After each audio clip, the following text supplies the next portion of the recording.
Hey Facebook friends, Marianne here. I hope you all have had a good Cinco de Mayo today. And I wanted to reach out to you because I feel that I have to respond to the trashiness of the White House. Now, the fact that the White House put something out that's trashy should not be a surprise at all. It's just in keeping with what they do. But as a brown-skinned person, I feel like I can't let it go without some kind of response. You know, down here in the South in Texas, we are so far south that my family's business was called Southland. So I know a little bit about the uniqueness of the relationship between Mexico and Texas that a lot of people who aren't from our region understand. If people are from our region, they understand that the relationship is so tight that not only do people joke that our Tex-Mex food has better Mexican flavors than you find in Mexico. I would not agree with that. I'd say it's about even. I love my Mex-Mex. I love my Tex-Mex. But, point is that we have had a long relationship. In fact, if you look at construction crews and you look at things that take great artisanship, people that are doing stonemasonry work, people that are doing, all the careful, detailed carving of wood, the mosaics, all those kinds of things that take artisanship, there just aren't really American citizens that want to learn that. Many people don't realize that for decades, probably almost close to 100 years now, people in Mexico starting in high school would actually be trained to be artisans, and so that they could come to the United States and do that work. And people here that had crews in construction would intentionally hire them. And this has been going on forever. Chances are in the United States, if you've had any great artisanship work done within the last 80 years, that's how it was done. And if you don't believe me, my friend Steven Stefano, who was part of putting together some of the incredible casinos all over Las Vegas, when they did the Venetian, those of you that have walked in and look at those incredible golden frames on the ceiling around the paintings, all carved by Mexicans. So this is just something that's been going on. And down here, while I joke about Tex-Mex food, and again, I love my Mex-Mex and my Tex-Mex, but if you go into sushi restaurants, if you go into fine French cuisine, if you go into Italian, it does not matter. Korean, if you look in the back, you're going to see Mexican Americans. For some reason, the artsy side of hard work seems to really be carried by Mexican Americans. And when you start yanking them out, everything takes more time. I've heard of restaurants closing. Down here, one of the things that's almost a religion, regardless of if you are a MAGA Republican or a Democrat progressive person, is barbecue. We praise the barbecue. It really is our religion. And if you go in there and you meet somebody that's in his 80s, he is someone that has been doing it for ages, and his apprentice, he will have trained that person for 40, 50 years, and that is not unusual. So when you talk to these people, a lot of them are very sad because they will have invested 40, 50 years in training their apprentices who are, you guessed it, Mexican American.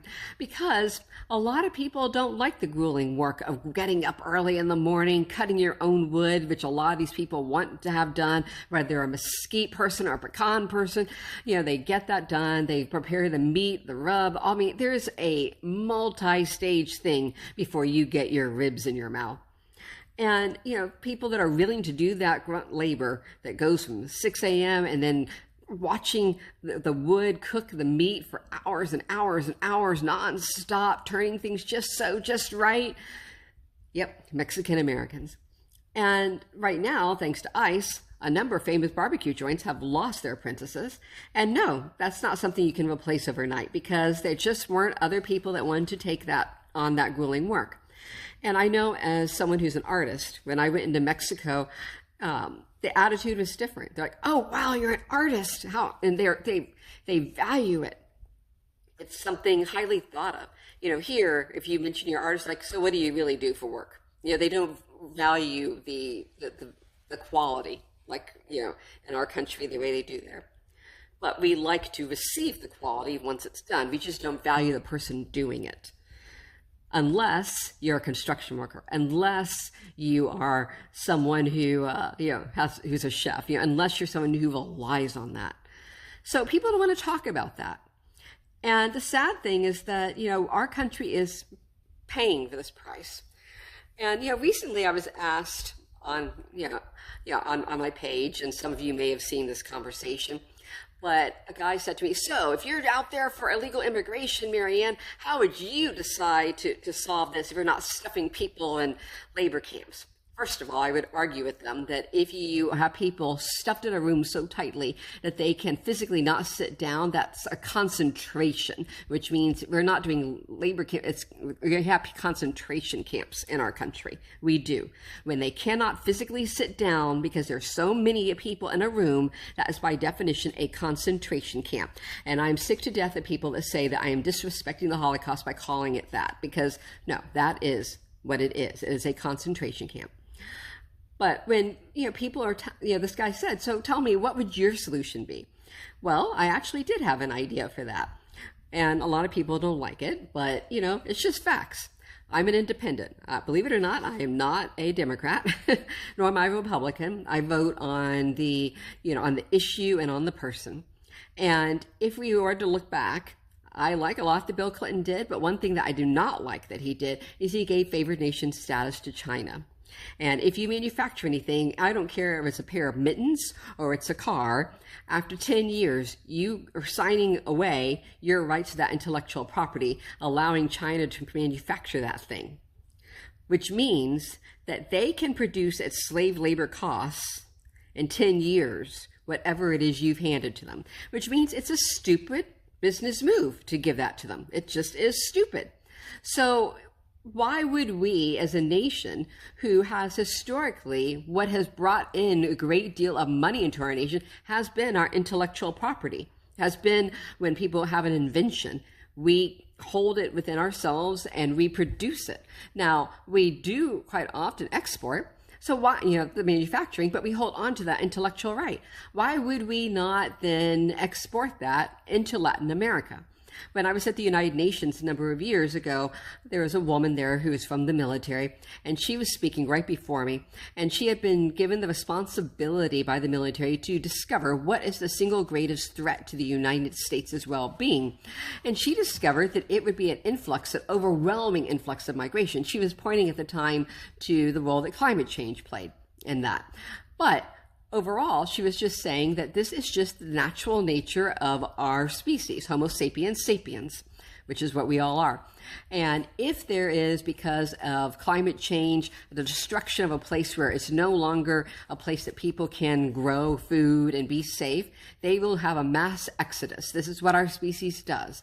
Now, another thing that can cause that is if there's turmoil, economic turmoil, if there's a lack of safety. Well, the sad fact is that our country has intentionally destroyed governments, destroyed democracies, and actually gone after things that have been nationalized mineral rights in different countries. We have gone after that and destroyed those things, creating a situation in which the only kind of financial success had to be basically illegal activities. And then in some cases, we even invested in those, although we don't like to talk about that. But when you look at that, we created a terrible situation that caused a mass exodus from many of these countries. So when we look at these immigrants and we say, this is not our problem, actually it is in many cases. Actually, we caused it in many cases. So if you don't want people running to the border, the number one thing we can do is actually invest in those countries, manufacture it in those countries, in which case we hold on to our intellectual property, and by doing so, we are putting money and jobs in their backyard so they don't have to come over here. And that actually makes more sense. Now, people go, where are we supposed to get the money? In Trump's last administration, he built a $75 million facility. He built two $45 million facilities. They're huge facilities that are being built. And if you have people packed in like sardines to the point that they cannot physically sit down, and therefore if they have to use the restroom, they are peeing and pooping on themselves in that situation. Women are being denied pads for their menstruation. People are being denied and have had a policy for the last 7 months of not giving people medical care. And so children have been dying because of hydration. When we're doing this kind of situation, if I was going to be a complete sociopath about it, guess what? I would say, I'm not making money off those people. So as a taxpayer, this is a really stupid situation for us. However, it's making a lot of money for the individual private corporations and individuals who own those private corporations who actually are making money on every single person we put into a concentration camp because they get paid a lot of money per person there. Why would we do that? If you are an everyday taxpayer, and let's pretend for a moment that you don't care that a child is being killed by dehydration. Let's pretend for a moment you don't care that somebody is receiving their diabetes medication. You're perfectly happy with them dying. Okay, fine.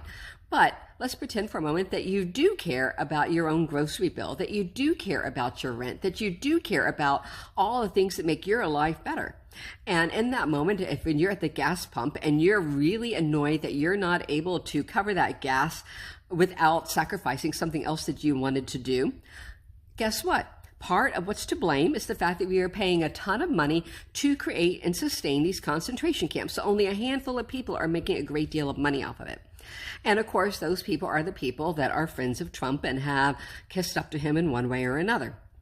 So, if we as citizens did not care at all about the well-being of people and only care about our financial interest, this is still a stupid decision. So if we want to try and actually stop this situation and turn it around into a situation which is financially helping us as citizens of the United States, instead of only a handful of people who are actually being financially productive off of the deaths and torture of hundreds of thousands of people, then guess what? We should take all that money that we're creating concentration camps with and instead set up manufacturing plants in Latin American countries where we have previously destroyed the economies of, so that money is going in there. Hold on to our intellectual property rights, unlike what we're doing in China, by giving favored nation status to Latin American countries. If we did that simple thing, guess what? We'd be making more money. We wouldn't have this huge influx at the border. And all this money creating facilities would actually eventually be paid off. Now, that would be a very simple thing. And that is not me being a bleeding heart liberal. I just told you a purely financial answer to the situation. Now, stepping away from there, because I am a bleeding heart liberal, I actually do care about human life. I do care that we are a nation that has blood on our hands because we are mistreating people. And I do care because I am a brown-skinned person. Now, if you look at Carlos Santana, he has my skin coloring because we are Native American. If you look at our DNA, we are mostly Native American. I've gotten so sick of hearing about people say, where did these brown people come from? Hello, we were here before 1492. Columbus came, he found us. Every one of you that learns your Thanksgiving, story, and you have the whole story of Thanksgiving, we've all done that silly little play for our schools when we were kids. Who came over and introduced everybody to the turkey and, shared and broke bread? The people that were already here. How are they always depicted? Yep, they had my melanin. They're brown. So when you have Native Americans that had an invasion of people from Latin-based countries, whether that is Spain or Portugal, they end up speaking Spanish. Now, the crazy thing is that my race is the only race that is categorized by its language, which is stupid. If I go to do jury duty somewhere, guess what? There are lots of boxes I can check. There's African American, there's Caucasian American, there's Asian American. Some cases, some very progressive cases, there's Polynesian American, but guess what you do not see? You do not see Native American. That box does not exist, at least here in Texas, and I've done my jury duty many times. It does not exist. And then when I was a kid growing up, I could choose Hispanic as my race. Now I see non-white Hispanic is offered, or Hispanic. I should not be categorized by my language. I was adopted when I was 5 years old. English is my first language, and I am still brown. A funny story that I tell people about when I was first brought to, become an American citizen. I asked and the judge said, "Do you want to be an American, my child?" He said, "Will I still be brown?" That is literally the truth. And he said, Americans are every color. But here's the truth. When we have something like this that the White House put out, they are not recognizing that truth.